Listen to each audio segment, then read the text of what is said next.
Et ce soir, j'ai la bénédiction, j'ai l'honneur, je suis touché de recevoir cette voix apostolique et prophétique qui est l'apôtre Isaac Patrick de Montréal. Alors, si nous sommes prêts à recevoir cette bénédiction, est-ce qu'on peut le manifester par beaucoup de cœurs que nous envoyons? Beaucoup de cœurs, beaucoup de cœurs. Ceux qui sont avec moi ici sont en train d'acclamer. Je suis dans la joie, je suis très honoré.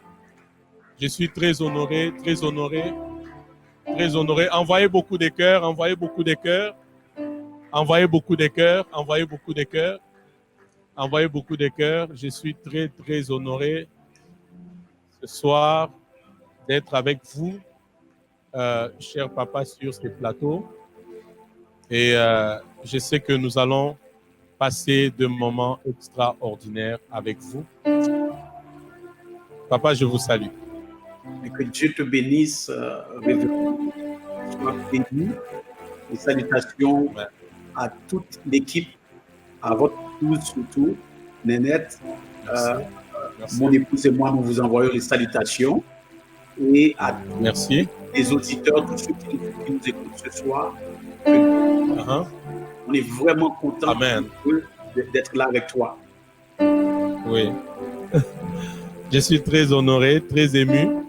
Et je sais que le peuple de Dieu, nombreux qu'ils se connectent ce soir, les serviteurs servants de Dieu partout, sont disposés à entendre ce que votre Dieu a mis sur votre cœur. Vous êtes une grande bénédiction pour moi particulièrement, pour ma femme, pour l'Église Sanctuaire de Gloire. Et je sais que nous allons passer des moments de réformes au pied d'un réformateur que vous êtes. Gloire à Dieu. Yes.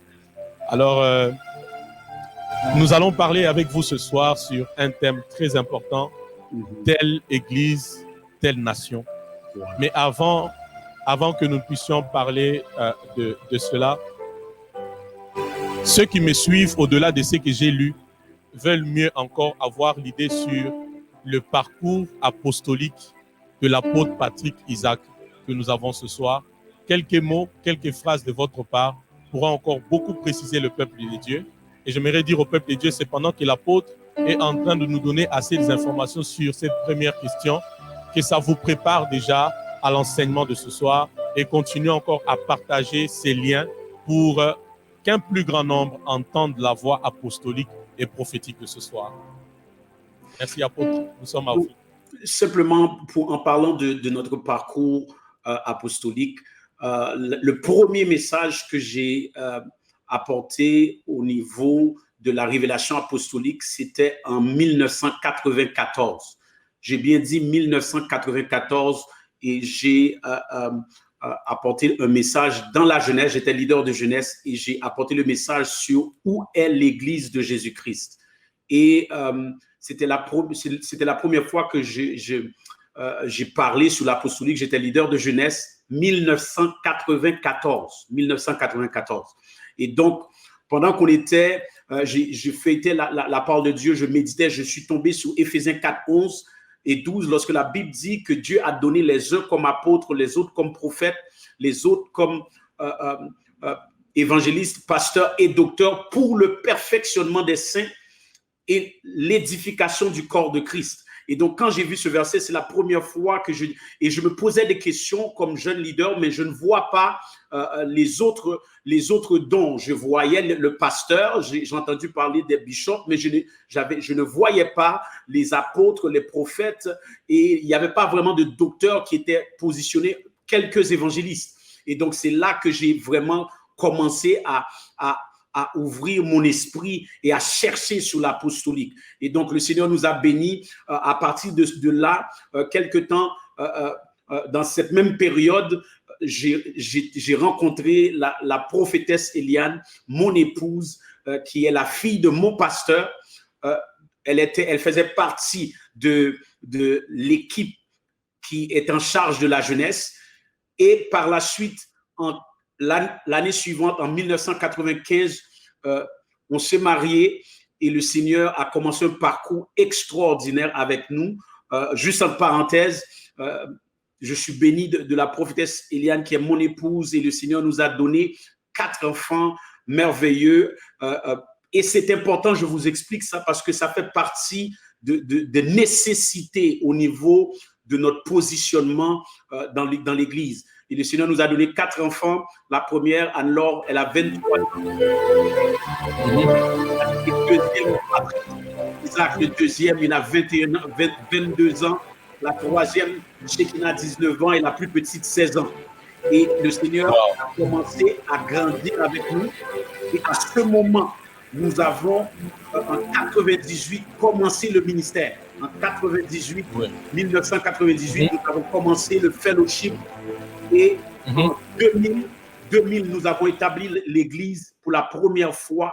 L'Église a été établie à Montréal et nous avons commencé l'Église de manière avec la révélation, les fondements apostoliques tout de suite. Et donc, nous n'avons pas été l'Église qui a transitionné dans l'apostolique, mais nous avons parti le ministère du début en l'an 2000. En l'an 2000, l'Église était établie avec le désir de voir les 5 ministères établis. Et donc, en 2001, nous avons écrit notre premier livre. Et le livre, c'est celui-là, Où est l'Église de Jésus-Christ, qui parle du sujet que Dieu m'avait donné en 1994. Donc, en 1994, Dieu me donne le sujet « Où est l'Église de Jésus-Christ ?» Et on parlait des 5 dons. Et j'ai écrit le premier livre sur la structure apostolique en 2000. 2000, le livre a été écrit « Où est l'Église de Jésus-Christ ?» Et dans ce livre, le Seigneur nous a permis de parler sur le rôle des apôtres, prophètes, évangélistes, pasteurs, docteurs, la structure apostolique. Et c'est à partir de ce jour que le ministère a commencé à prendre de l'ampleur. Nous avons établi les 5 ministères à l'église locale. Et en 2004, nous avons été en Afrique du Sud. Et je pense que c'est là que plusieurs du continent africain ont entendu parler de ce livre, Où est l'Église de Jésus-Christ. Donc, le ministère apostolique, c'est depuis 2004 que nous avons été en Afrique. Mais ce livre est écrit sur la structure apostolique depuis 2000. C'est le premier livre. C'est le premier livre qui a été écrit sur comment établir une structure apostolique, qui donne la clarté sur le rôle des apôtres, des prophètes, des docteurs, des évangélistes, des pasteurs, et comment la dynamique de fonctionnement se fait et comment établir une église apostolique. Et ça, c'était le premier ouvrage écrit par un homme de Dieu francophone. Un homme de Dieu francophone sur la structure apostolique, Où est l'Église de Jésus-Christ, qui a été écrit en 2000. Wow. Merci beaucoup pour ces informations. Mais d'ailleurs, partant de là, j'aimerais dire que la première fois que j'ai écouté votre premier message, c'était en 2004. C'était la première fois que je tombe sur une cassette audio d'un enseignement que vous aviez donné. Le thème, c'était « Remettre de l'ordre dans l'Église ». Et là, vous étiez en train de parler vraiment en détail sur les 5 ministères, l'apôtre, le prophète. Alors, quand j'entendais, mon esprit était bouleversé, j'étais secoué à moi-même. Je disais, mais c'est quel homme de Dieu? C'est qui ça? À l'entendre, je sens que mon esprit est en train d'être édifié, je suis en train d'être impacté. Et gloire à Dieu que quelques années plus tard, cette rencontre s'est faite et je bénis Dieu pour ça. Mais parce que nous sommes dans le contexte de la réforme apostolique et que Dieu vous a suffisamment outillé pour l'apostolique, qu'est-ce que l'apôtre Isaac peut nous enseigner ce soir sur la réforme apostolique? Mais pasteur, révérend Vicky, on est dans la saison de la réforme apostolique. Pourquoi? Amen. Le mot réforme veut dire prendre et former de nouveau. Ce n'est pas former de nouveau. Oui, ce n'est pas que l'Église n'avait pas un niveau. Ce n'est pas que l'Église n'avait pas un certain niveau dans son fonctionnement. Il y a des pères, des hommes de Dieu pendant des années, pendant des décennies qui ont mis des différents niveaux de fondement dans l'Église. Mais la compréhension du ministère apostolique, la compréhension d'une Église apostolique avait été mise à l'oubliette. Et donc, le mot réforme parle de former de nouveau. Et donc, la réforme apostolique parle de ramener pas simplement le ministère apostolique, le ministère de l'apôtre dans l'église locale, mais d'amener la dimension apostolique dans l'église locale. Et donc, ce n'est pas que, et j'ai bien dit qu'il n'y a pas eu beaucoup de travail qui a été fait auparavant, mais nous sommes dans la période de la réforme. Et pourquoi qu'il y a réforme? Chaque fois que Dieu amène une réforme, c'est parce qu'il y avait un manquement. Il y avait une dimension qui manquait dans l'église, et donc Dieu appelle des hommes de Dieu maintenant à amener une réforme, former de nouveau. Donc, l'église est dans la saison. Ça fait au moins une vingtaine d'années que l'église est dans la saison de la réforme apostolique. Et encore une fois, le mot réforme apostolique parle de reformer, de ramener certains fondements apostoliques qui avaient été mis à l'oubliette, et de manière plus précise, l'office apostolique qui reprend place dans l'église et la révélation apostolique qui se manifeste dans le corps de Christ.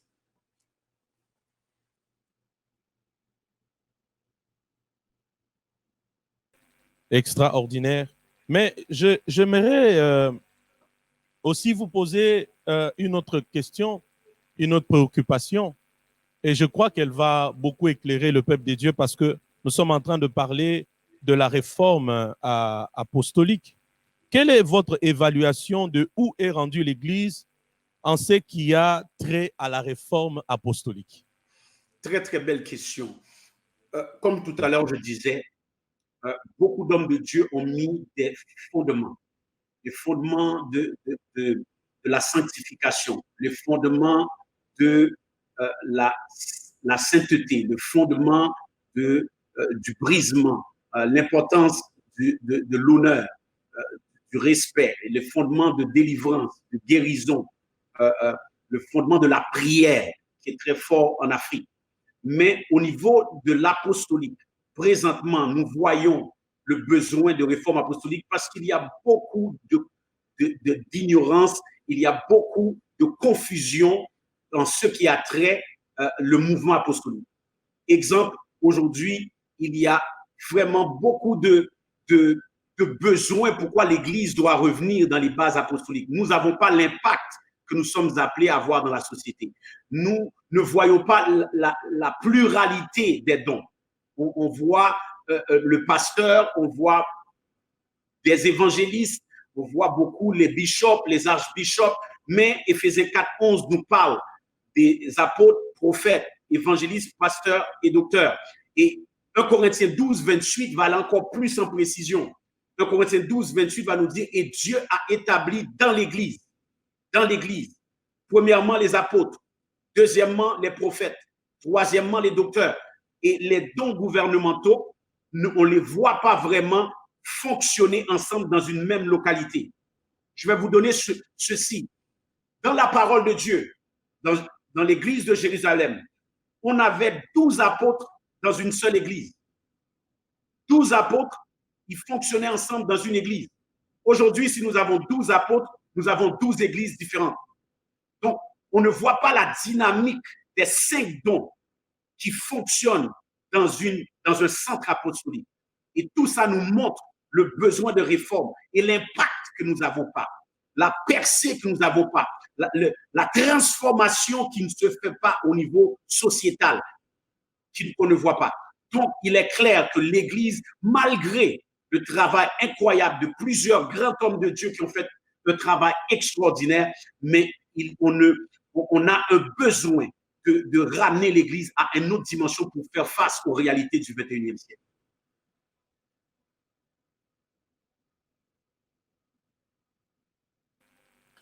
Mais s'agissant de cela, parce que vous venez de parler ici de la première église, des 12 apôtres et tout, je me dis, parce que nous vous avons avec vous, c'est la bonne occasion de saisir pour vous demander de nous donner les signes ou les lignes conductrices d'une église apostolique.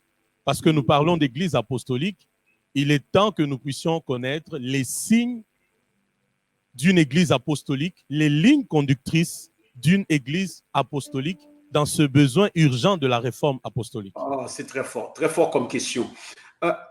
Lorsque nous parlons d'apostolique, beaucoup de gens utilisent le mot apostolique comme un changement de nom. Ils étaient pasteurs, maintenant ils sont apôtres.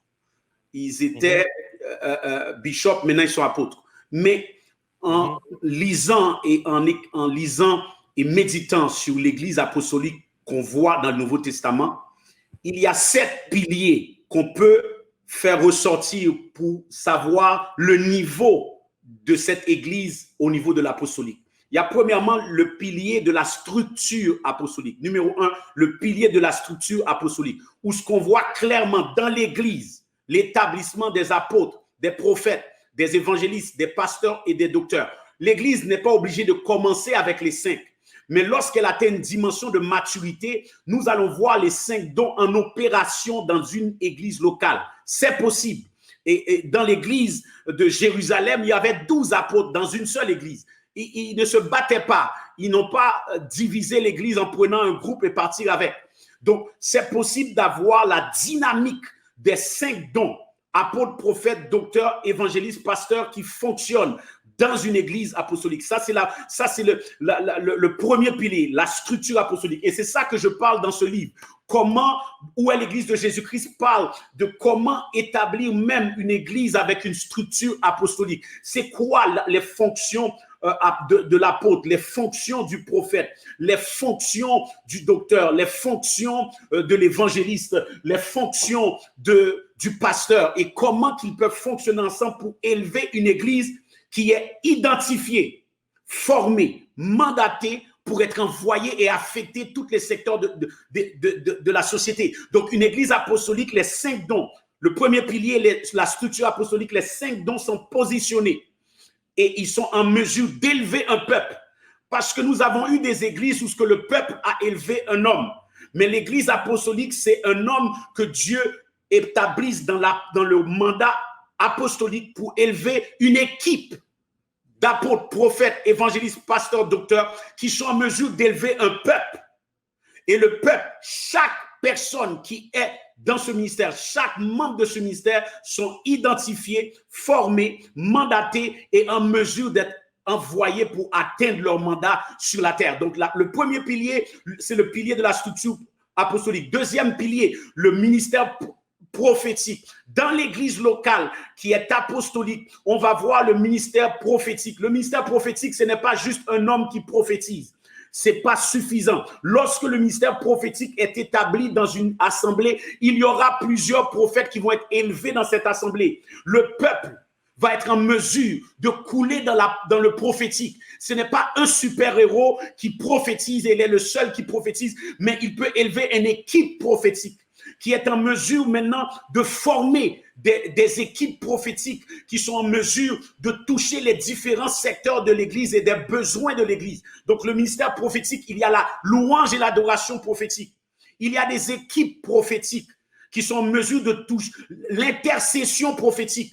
Des prophètes qui sont dans l'office prophétique, qui sont des chamars, ceux qui sont dans le secteur du combat spirituel, des prophètes qui sont dans le secteur social, qui sont envoyés dans les différents secteurs de la société, des prophètes qui sont plus dans la louange et l'adoration.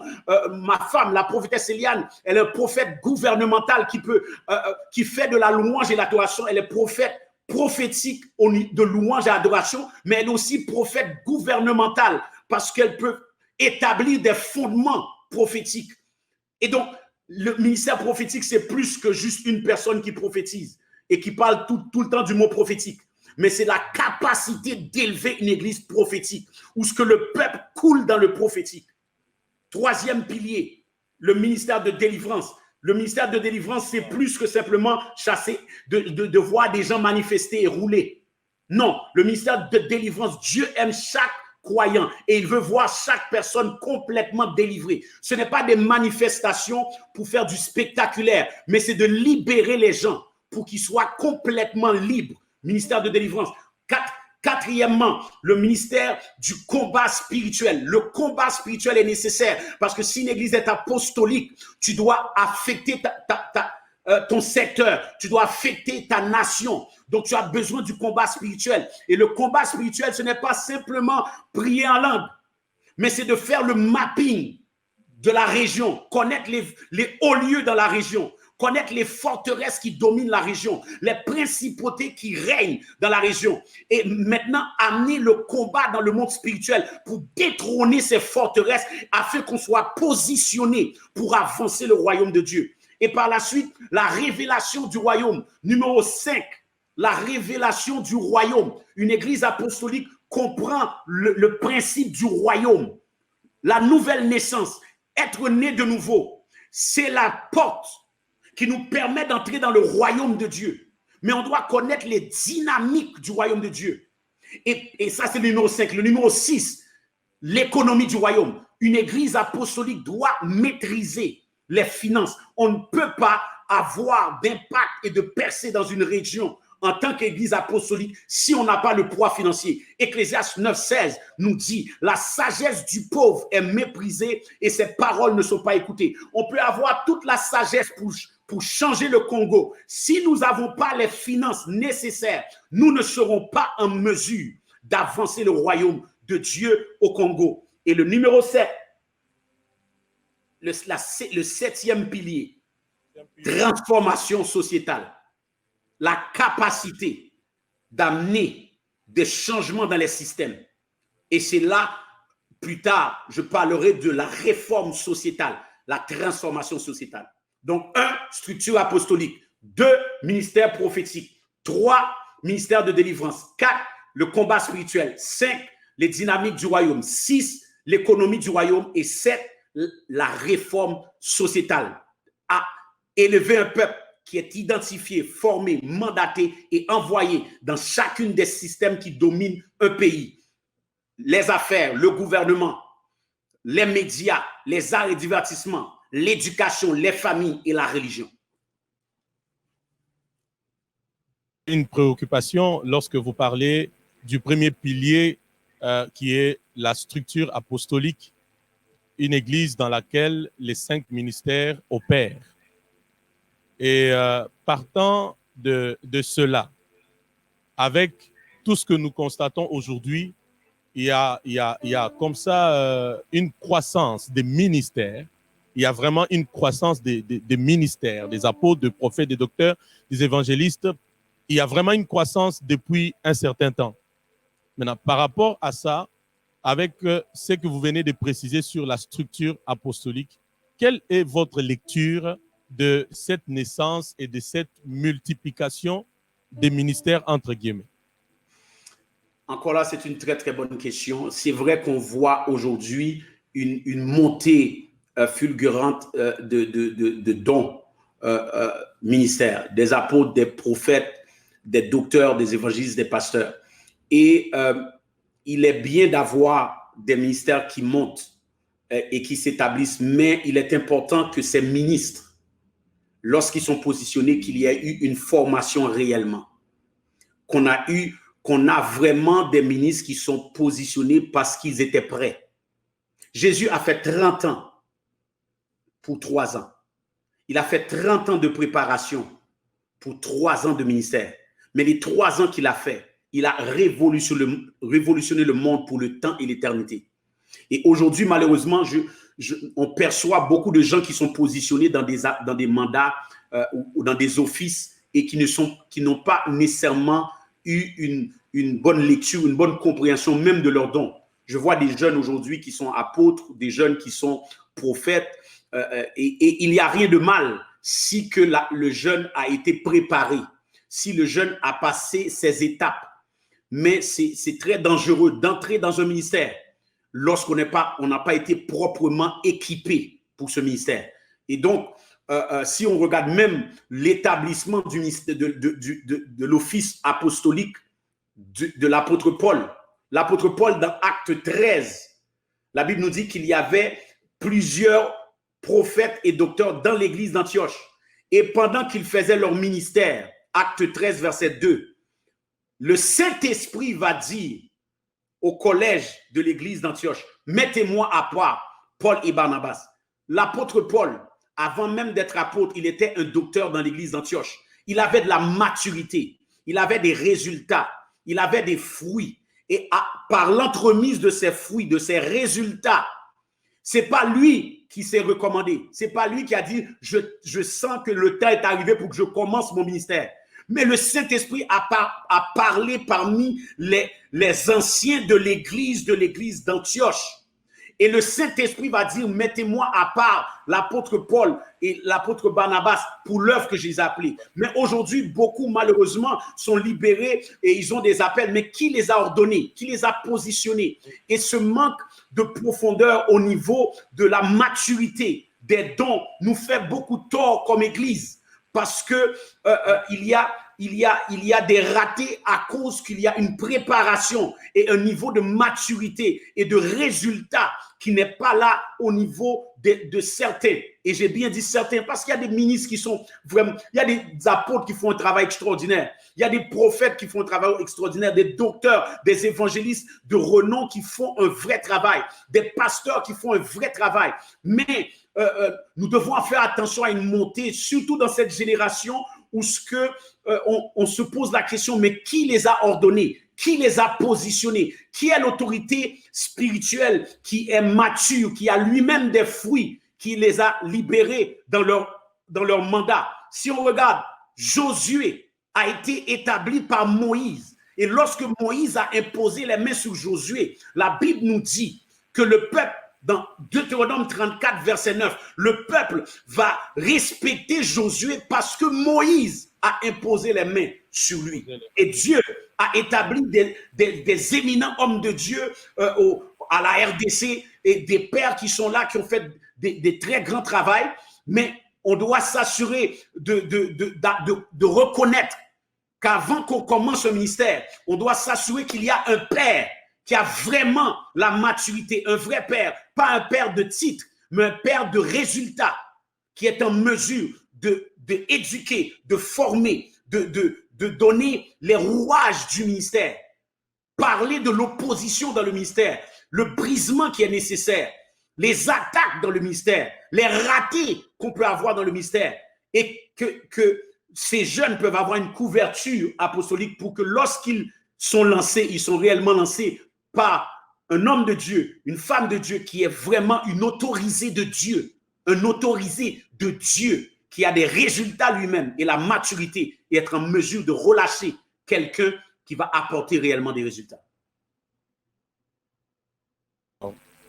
Gloire au Seigneur. Je crois que, bien-aimés dans les Seigneurs, nous sommes en train d'être tellement illuminés, édifiés par toutes les réponses de l'apôtre Patrick Isaac. Et je veux qu'on touche maintenant telle église, telle nation. Telle église, telle nation. Et la question que je vous poserai, c'est quelle est la responsabilité de l'église en rapport à sa société? Parce que tout est clair que la promesse d'être la lumière du monde, le sel de la terre, n'a pas été faite à une autre entité, sinon à l'église. Et tout est clair que l'église a une responsabilité dans sa société. Wow. Éclairez-nous, s'il vous plaît, cher apôtre. Non, c'est très fort.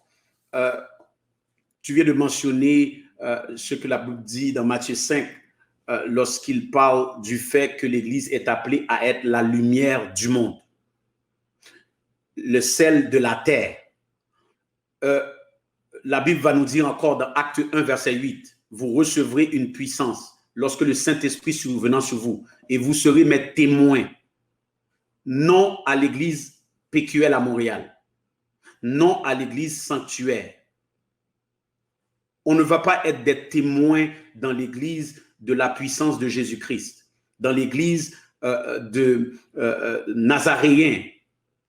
On est appelé à être des témoins à Jérusalem, dans la Judée, dans la Samarie et dans l'extrémité de la terre. Donc, à travers la parole de Dieu dans le Nouveau Testament, Dieu a été clair que notre mandat, c'est d'élever un peuple qui soit en mesure d'affecter son secteur, affecter sa région, affecter son pays. Et je crois que l'heure est sonnée. Cette situation même de crise qui a frappé la planète, de crise de Covid et qui a coulé beaucoup d'encre, de ma part, a exposé l'absence de l'Église dans sa société. L'Église n'est pas et n'a pas d'impact dans le gouvernement, n'a pas nécessairement l'impact dans le monde des affaires qu'il devrait avoir, l'impact dans les médias, dans les arts et divertissements, dans l'éducation, dans la famille, dans les systèmes. L'Église n'avait pas cet impact. Et je sais qu'il y a un homme, je crois que c'est un politicien qui a froissé, je crois, plusieurs dans la RDC lorsqu'il a dit qu'au lieu d'avoir des centaines de milliers d'églises, on aurait dû avoir plus d'hôpitaux, on aurait dû avoir plus d'écoles, plus de scientifiques, plus de laboratoires. Et je sais que beaucoup ont été offusqués, beaucoup ont été dérangés, mais je crois qu'il y a un niveau de vérité dans cela. Parce que l'Église était appelée à affecter tous les secteurs de la société et d'avancer le royaume de Dieu. Où sont nos laboratoires chrétiens? Où sont les chrétiens qui sont positionnés pour changer le système légal, pour affecter le système de l'éducation, pour avoir un impact notoire dans les différentes sphères législatives? Où sont ces croyants? Et donc, c'est des questions qu'on doit se poser. Et donc, lorsque la situation de la crise est arrivée, beaucoup d'églises ont été prises au dépourvu. Des églises de 100 personnes, de 500 personnes, de 10 000 personnes, de 100 000 personnes. Mais le Covid a fermé toutes les portes des églises. Et beaucoup d'églises ont souffert de ça parce qu'on n'était pas préparé pour le 21e siècle. Je vous encourage à comprendre que ce 21e siècle a besoin d'une église qui est prête pour les réalités du 21e siècle. Et l'église n'était pas prête. Beaucoup de leaders ont souffert de ça. Et c'est triste parce qu'on dit qu'on est la tête et non la queue. On est premier, jamais dernier. Mais dans cette crise, l'église était-elle réellement la tête? Est-ce qu'on était réellement positionné? Est-ce qu'on était prêt? Est-ce qu'on connaissait même c'est quoi les virus Covid? L'église, est-ce qu'elle était au courant? Est-ce que l'église est au courant du système monétaire? Est-ce que l'église est au courant de la structure gouvernementale, du système de l'éducation? Donc, on ne peut pas simplement avoir un impact dans les quatre murs, prier pour les mêmes gens, donner les mêmes paroles prophétiques aux mêmes personnes dans les mêmes églises et que le diable est en train de ravager nos nations. On aura une responsabilité à présenter devant Jésus et dire qu'est-ce qu'on a fait pour changer la RDC, qu'est-ce qu'on a fait pour changer le Congo-Brazza, qu'est-ce qu'on a fait pour changer la Côte d'Ivoire, qu'est-ce qu'on a fait pour améliorer le standing et la situation du Cameroun. On a un mandat, on ne peut pas être puissant dans les quatre murs de l'église et que nos nations, le diable est en train de les ravager. Il dit continuez à prier, continuez à prophétiser, donner des paroles prophétiques, donner des paroles de connaissance, mais je vais continuer à paralyser le gouvernement, paralyser l'éducation, paralyser les médias, bouleverser les familles, sauter toutes les structures des pays en Afrique. Et nous, on va continuer à chanter et dire Amen, dire gloire à Jésus, béni soit l'Éternel. J'ai eu 2-3 guérisons, j'ai prophétisé sur certaines personnes, j'ai prêché un grand message, j'ai donné un bon enseignement, mais le diable ravage nos nations. C'est le temps pour nous. Et je sais qu'il y a des hommes de Dieu qui sont fatigués de simplement être notoires dans les quatre murs, qui veulent voir une réforme sociétale, une réforme dans les nations, une réforme dans nos villes, une réforme dans nos communes. Envoyer des saints qui sont des éminents avocats, des éminents comptables, des éminents politiciens, des notoires dans les sciences, les notoires dans l'éducation, dans les secteurs sociaux, parce que c'est le temps pour que l'Église prenne sa responsabilité d'affecter son secteur, d'affecter son pays. Ce n'est pas suffisant d'avoir une belle église, d'avoir des gens qu'on appelle fidèles parce qu'ils viennent chaque semaine, mais c'est le temps d'élever des disciples.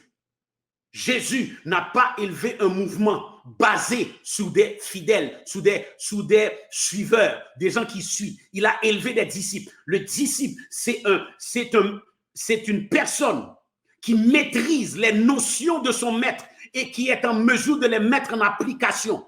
C'est le temps pour qu'on élève des disciples qui sont identifiés dans le secteur, qui sont appelés à être positionnés, mandatés, qui sont formés, qui sont mandatés et qui sont envoyés pour avoir l'impact dans tous les secteurs de la RDC. C'est tellement révoltant tout ce que vous êtes en train de dire, c'est tellement révoltant. C'est tellement révoltant.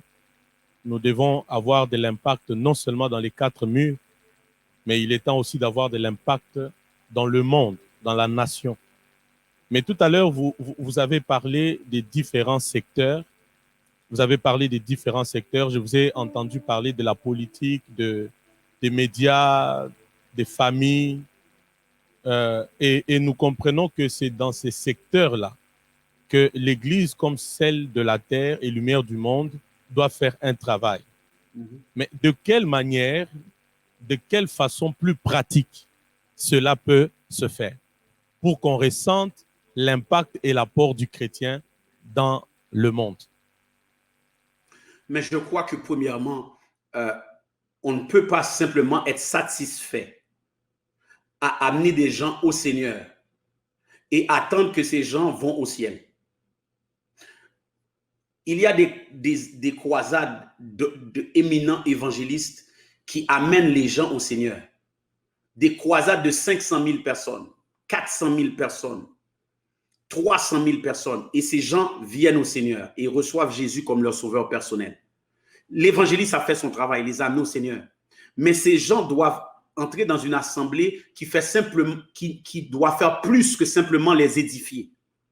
On ne peut pas simplement édifier le peuple. Remarquez que la Bible dit dans Éphésiens 4, verset 12, 11 et 12, Dieu a établi premièrement les apôtres, ou plutôt Dieu a appelé les uns apôtres, prophètes, évangélistes, pasteurs, docteurs. Et remarquez pourquoi dans le verset 12. Le verset 12 nous dit « pour le perfectionnement des saints en vue de l'œuvre du ministère ». Les saints doivent être perfectionnés. Les saints ne sont pas appelés à voir leur leader comme leur Dieu. Comme Jésus, réincarnation de Jésus. Non, notre mandat comme leader, oui, ils doivent nous respecter, ils doivent avoir un certain niveau d'honneur, comprendre notre position. Mais notre mandat comme leader, c'est de ne pas amener les gens à nous, mais de les préparer pour faire leur travail pour le jour qu'ils vont rencontrer Jésus. Donc, littéralement, les saints doivent être perfectionnés. Je relis Éphésiens 4, verset 12. Pour le perfectionnement des saints en vue de l'œuvre du ministère et de l'édification du corps de Christ. On ne peut pas simplement édifier le corps de Christ avec des messages de puissance, des messages de guérison, des messages de feu. Et ça, c'est très bon, c'est important. J'ai bien dit, c'est important. Mais la Bible nous dit premièrement, dans Éphésiens 4, 11, perfectionne, les saints dont sont là, pour le perfectionnement des saints en vue de l'œuvre du ministère. Pour que les saints soient en mesure pour apporter leur ministère, ils doivent être perfectionnés. Les chrétiens ne sont pas perfectionnés. Ils ont peur des témoins de Jéhovah. Ils ont peur des islamistes.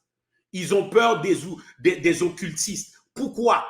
Parce que ce n'est pas suffisant de dire amen. On doit te former. On doit avoir la formation. Tu dois savoir qui tu es en Christ. Tu dois savoir, tu dois être capable d'amener quelqu'un au Seigneur, toi tout seul. La Bible nous dit dans Marc 16, 17, voici les miracles qui accompagneront ceux qui auront cru. En mon nom, ils imposeront les mains aux malades et les malades seront guéris. Les saints, il ne dit pas que l'apôtre va guérir les malades, les prophètes, les docteurs. Oui, on peut faire ça. Mais c'est les saints qui doivent couler dans cette dimension. La dimension apostolique, c'est d'avoir préparé le peuple afin que le peuple soit en mesure d'apporter la guérison, apporter la délivrance.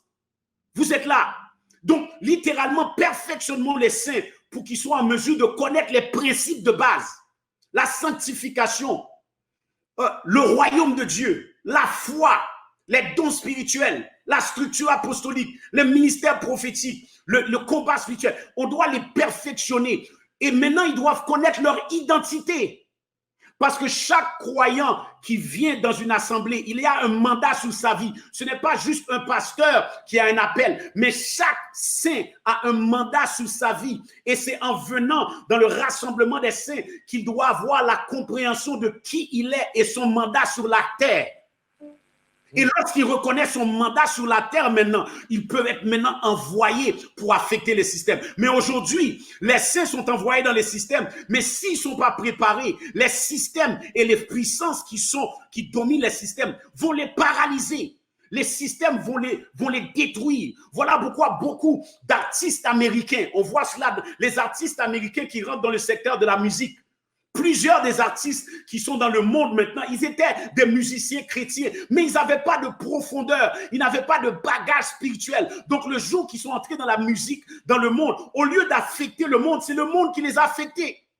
C'est le monde qui les a évangélisés aux choses des ténèbres. Donc nous devons préparer, perfectionner les saints en vue de l'œuvre du ministère. Et l'œuvre du ministère ici, ce n'est pas simplement être protocole et être placier. Ça, c'est notre travail à temps partiel. Notre travail dans l'église locale, c'est temps partiel. Faire l'accueil, être dans l'équipe de louange, travailler dans l'agapé. Mais nous avons maintenant le mandat à temps plein d'affecter un secteur de la société. Peut-être toi qui nous écoutes, tu es appelé à révolutionner le monde de la mode. Tu peux être appelé à révolutionner le monde de la musique, révolutionner le secteur de l'éducation, révolutionner le secteur gouvernemental, le secteur de l'éducation. Mais c'est dans le rassemblement des saints que tes leaders qui sont puissants, que Dieu les a oints pour ça, te préparent, t'équipent pour être en mesure d'être libéré dans ce secteur. Et lorsque tu es libéré dans le secteur, c'est pour avoir tellement d'impact que tu amènes d'autres personnes dans l'église locale.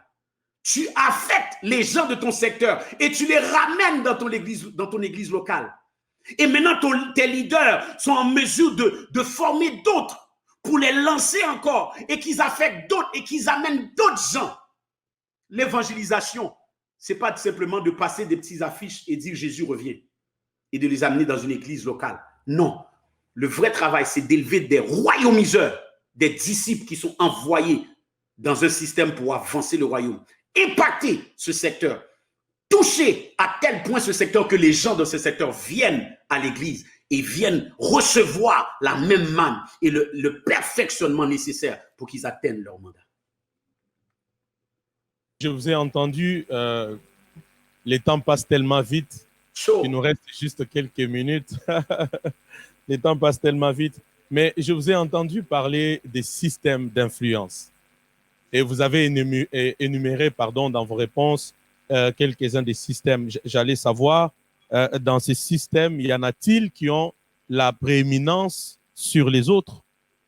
Oui. J'ai écrit ce livre qu'on va possiblement parler, Réforme sociétale. Et je crois que d'ici la semaine prochaine, ou plutôt demain, nous allons continuer pour parler de la réforme sociétale. Mais dans ce livre, j'exprime et je donne la clarté sur 3 systèmes qui sont majeurs. 1, le système des affaires. Parce que l'économie, les finances contrôlent le monde. Sans Jésus, lorsque le Seigneur est là, c'est Dieu qui contrôle le monde. Mais lorsque les gens ont de l'argent, ils ont la capacité de faire certaines choses sur la planète. Et donc, le système des affaires, c'est un système important parce que la Bible nous le dit. Dans Ecclésiaste 10, 19, l'argent répond à tout. La Bible continue à nous dire, dans Ecclésiaste 9, 16, que la sagesse du pauvre est méprisée et ses paroles ne sont pas écoutées. Donc, lorsqu'on n'a pas de finances, même si on a la sagesse pour changer une génération, on ne va pas nous écouter. Il faut de l'argent pour payer l'antenne, pour être à la télévision, pour être à la radio, pour bâtir le lieu pour former les disciples. Il faut de finances. Et donc, le système des finances contrôle beaucoup de choses sur cette planète. Il y a un nombre de gens, à cause de leur poids financier, ils peuvent acheter et décider ce qui se fait. Donc, le système des affaires, l'économie, ceux qui dominent dans ce secteur ont beaucoup de pouvoir dans ce qui se passe dans une nation. Deuxième, le gouvernement. Le système du gouvernement est très important parce que le système du gouvernement a la capacité de légiférer, de donner les lois qui vont diriger ou qui vont donner la ligne directive d'une nation. Donc, le système du gouvernement, c'est le deuxième système. Pourquoi j'ai mis l'argent avant? Parce que très souvent, les gens qui le financent ont la capacité de leurrer et de décider ce qui se fait, même au niveau du gouvernement. Mais le gouvernement a la capacité de légiférer, de nous donner la ligne directive d'une nation. Donc, on ne peut pas négliger le secteur de la politique. Et je sais que pendant longtemps, on l'a négligé. Mais il faut comprendre que c'est un système très important, le système de la politique. Et troisième système très important qui mène les autres à un certain niveau, le système des médias. Parce que les médias, écoutez-moi bien, les médias ont la capacité d'affecter la foi d'une nation. Si que les médias envoient un message, même si le message est erroné, mais à force de l'écouter, ce qu'elle dit va affecter notre foi. Parce que la Bible dit dans Romains 10, 17 que la foi vient de ce qu'on entend et ce qu'on entend vient de la parole de Dieu. Ça veut dire si on entend la parole de Dieu, on va avoir la foi dans la parole de Dieu. Mais si constamment on entend des choses qui sont erronées, qui sont envoyées dans les médias, ça va affecter notre foi. Donc, ces trois systèmes, le système économique, le système gouvernemental et le système des médias ont une force pour tirer les autres systèmes et amener une nation dans une direction ou amener un pays ou amener le monde même dans une direction.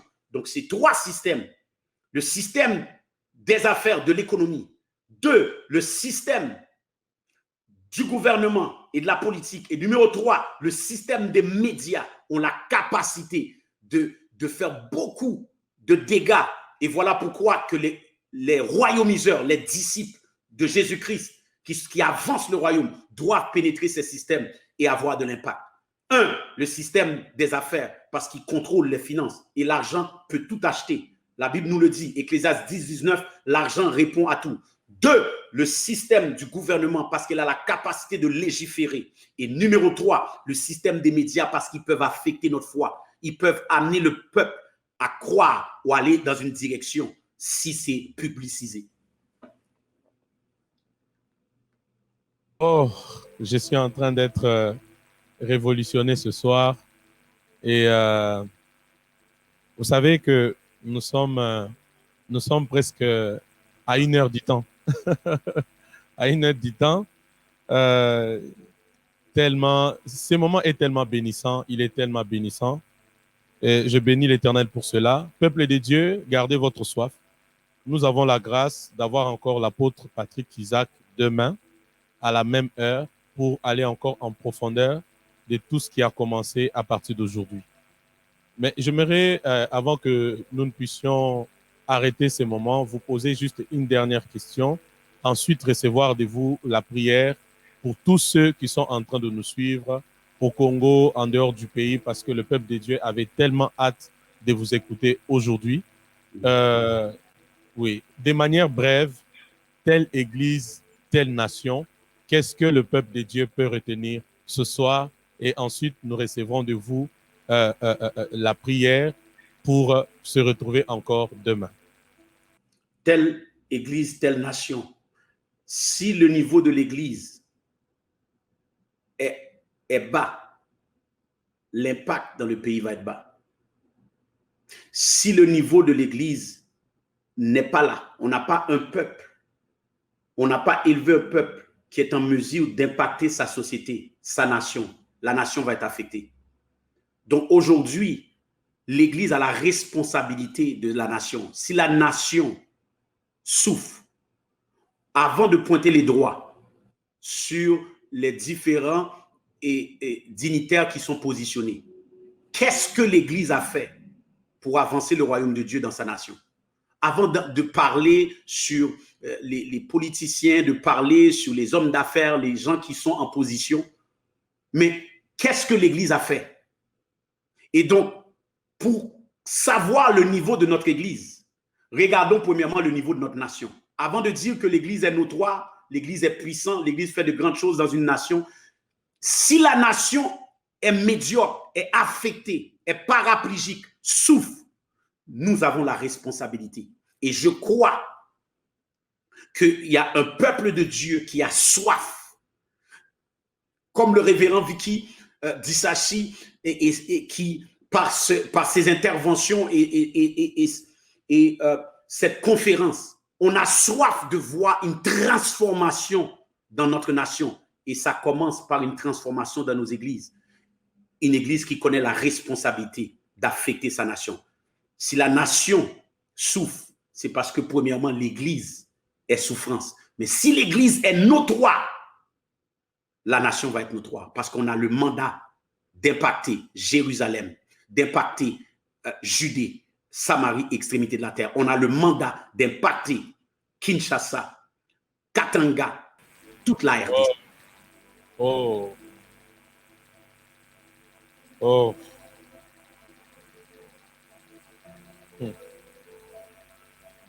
Bénissez-nous, cher apôtre. Saint-Esprit, merci. Bénissez-nous. Merci parce qu'il y a un peuple qui a soif. C'est la saison de la réforme sociétale. C'est la saison d'avancer ton royaume dans tous les secteurs. Alléluia. Alléluia. Dans chaque génération, tu utilises un juste reste. Il y a un peuple qui a soif pour faire la différence. Il y a des hommes de Dieu qui ont soif pour voir une transformation. Seigneur, merci parce que tu élèves une génération qui veut être identifiée, formée, mandatée et être employée pour changer leur secteur d'activité, pour préparer la venue de Jésus-Christ. Tu nous as donné, Seigneur, l'autorité sur cette planète. Tu dis dans ta parole, si par la mort de seul, la mort a régné par le seul, à plus forte raison, ceux qui ont reçu l'abondance de la grâce et du don de justice régneront dans la vie. Oh Dieu, tu élèves une église qui va régner sur cette terre, qui va dominer, qui va avoir un impact indélébile, un impact incontournable. L'Afrique attend l'élévation d'un peuple qui est en mesure de le propulser dans sa destinée. Et nous avons la ferme assurance que les derniers seront les premiers. Il y a un plan pour l'Afrique. Il y a un plan pour la RDC. Nous avons un plan. Et Seigneur, nous te faisons confiance. Alléluia. Nous ne sommes pas découragés, mais nous te faisons Alléluia. confiance. Car l'heure Alléluia. réforme sociétale est arrivée. Et ton Alléluia. peuple, tes leaders ont soif pour amener un changement radical pour l'avancement de ton œuvre, afin Alléluia. glorieux retour. Bénis chacune ce soir. Au nom Amen. Amen. Alléluia. Oh, alléluia. Est-ce qu'on peut acclamer les seigneurs partout où vous êtes en train de nous suivre? Acclamons les seigneurs pour ce moment. Acclamons les seigneurs pour ce moment. Acclamons les seigneurs pour ce moment. Oh, merci beaucoup, cher apôtre. Les niveaux de l'Église, si le niveau de l'Église est bas, son impact aussi dans le pays sera bas. Oh Dieu, aide-nous Seigneur. Merci beaucoup, cher apôtre, pour ces temps que vous nous avez accordés. Et nous savons que votre Dieu nous a parlé ce soir. Et le Saint-Esprit continuera à faire ce travail dans nos cœurs toute cette nuit et même pour les temps à venir. Et je vais demander au peuple de Dieu de continuer à partager ces liens et de prendre encore rendez-vous avec nous pour demain à 20h juste, heure de Kinshasa, et 21h juste, heure de Paris, pour la suite et la clôture avec l'apôtre Patrick Isaac. Le thème, c'est « Telle Église, telle nation ». Et ce soir, ce n'était qu'une introduction, mais une introduction qui a déjà secoué nos esprits. Et nous croyons que demain, Dieu va nous amener encore dans d'autres profondeurs. Merci pour avoir été nombreux à suivre ce moment. Que l'Éternel continue encore à nous parler toute cette nuit, à nous révolutionner parce qu'il est temps que nous, en tant qu'Église, puissions nous lever pour changer les choses. dans nos nations, où que chacun de nous se retrouve. Le rendez-vous est pris pour demain et les Seigneurs nous bénissent et shalom.